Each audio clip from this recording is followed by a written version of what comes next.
I had a question on my video about Positive Grid's Final Touch, which is a mastering program or mastering app for iPad. It's absolutely fantastic. It really does allow you to make your music sound very commercialized and indeed louder. It's not all about loudness though, and actually some people have reported problems with distortion and the fact that they can't really do anything with it. Well, there's a reason for this. Each stage of the mastering plugin here has a level meter and a control. Now, we've sort of grown up, well, people of a certain age have grown up with tape recording and mixing desks, where the levels that go between pieces of equipment have to be regulated. Otherwise you end up with lots of distortion. And you end up with the level just climbing and climbing and climbing. Well, it's not really any different in a digital system, but people tend to ignore it because they can't see it. There's no cables and no physical faders. But on Final Touch, you have a meter. You have a pair of meters, an input and an output, which shows what's going on in each section.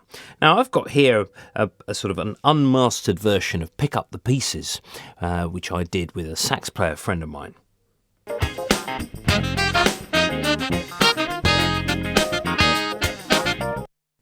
So, we've got all of the 6 things at the bottom. We've got pre-EQ, dynamics, reverb, which I'm not using here. Stereo imaging, we'll cover that in a minute because somebody else asked me a question about bass.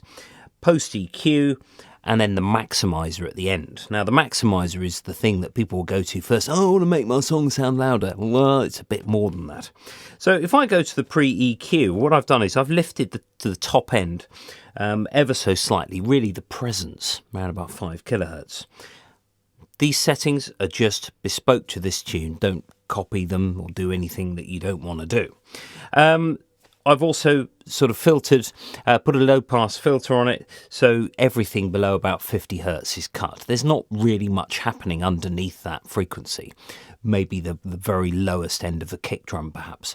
But really, you don't want to waste lots of bass when you're mastering because you can see lots of level and not hear anything. That's because it's subsonic. So I've got a pre-EQ, which then feeds my dynamics. Now, by default, each section is off, so there's a little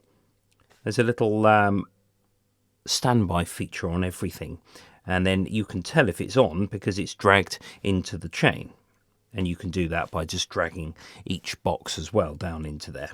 So what I've got is here, I've actually just compressed the mid-range a little bit. Now what I've done here, the dynamics, you've got an attack, threshold, release, ratio and gain controls.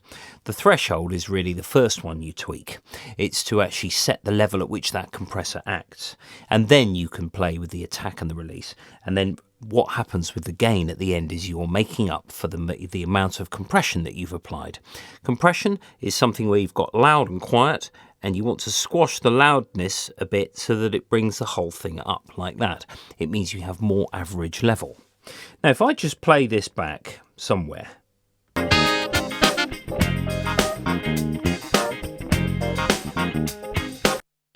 the action of applying that compression to the mid-range has actually made the output of this particular section go over the 0 line. That's the reason why the maximizer is distorting and just maxing out. It's basically just a bit of a nuisance. So if I just go here and press play,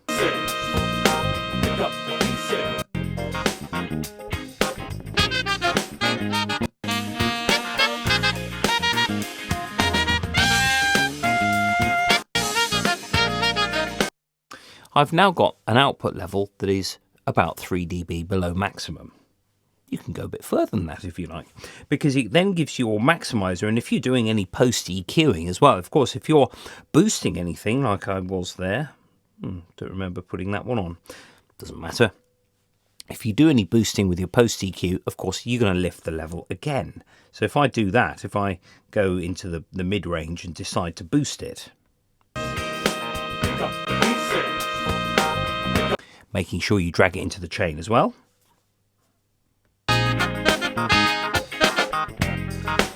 You can see that the output of that particular section has then gone over the 0 line because I've actually boosted by quite a long way, about 4.5 dB. And I had 3 dB headroom, so that means that I'm going to be over by about 1.5 dB.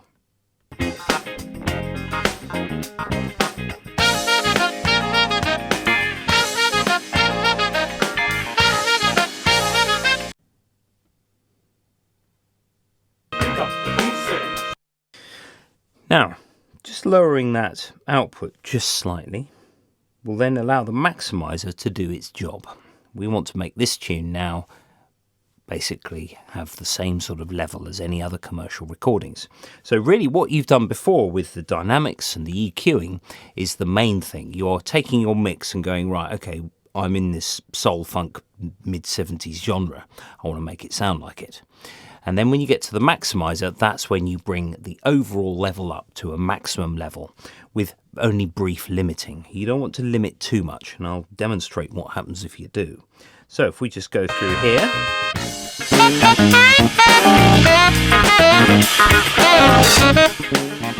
Yeah, horrid. Now, what I've done there is you've got an input control, a ceiling, and a threshold. Now, the threshold basically acts on that whole signal if it reaches a particular level. The threshold right at the top here doesn't really do anything. Because we have the fifth from the left, we have a 10 meter attenuation. That is showing how much it's reducing the level by. So if I just lower the threshold a bit,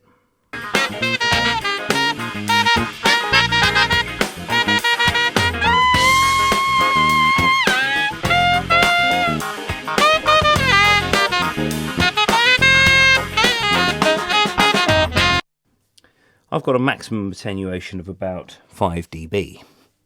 It's all right. It's all about what your ears say, though.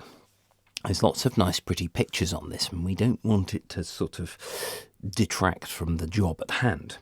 Now, just the last thing about bass. We've got the stereo imaging plugin here. If I just go to that, we have the opportunity to be able to, if we've got phasing issues or if we've got some imbalance between the left and the right channel, you can actually send some of the left over to the right to even it out, and that's fine. The stereo width control should be used with extreme caution, not on the left-hand side, but the right-hand side, because actually it might make all your phasing go out. If I just give you a demo of that.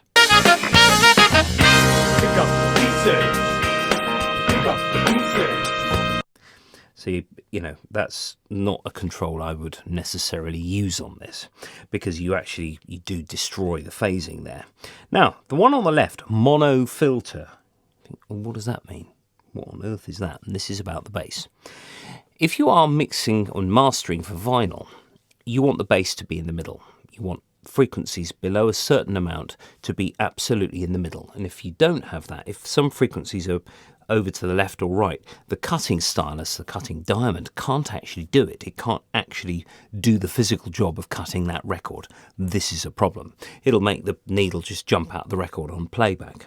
It just can't be done. So what we have is a control between 1 hertz, I think, and 430. Now, what this does is it takes all frequencies below the amount that it says here, let's say 200 hertz, for example, takes everything that is in that band and puts it in the middle. And that really saves you a lot of aggro when you send something to a pressing plant. Now, in terms of that mixing for vinyl, you don't want to send something that's extremely maxed out. You want to send something that's a little bit more dynamic, because once again, you can have problems with the stylus literally just maxing out all the time. You actually end up with a slightly quieter cut. So you've got to be very, very careful with this. Now, at the maximizer at the end, perhaps I could just go for a slightly less draconian approach.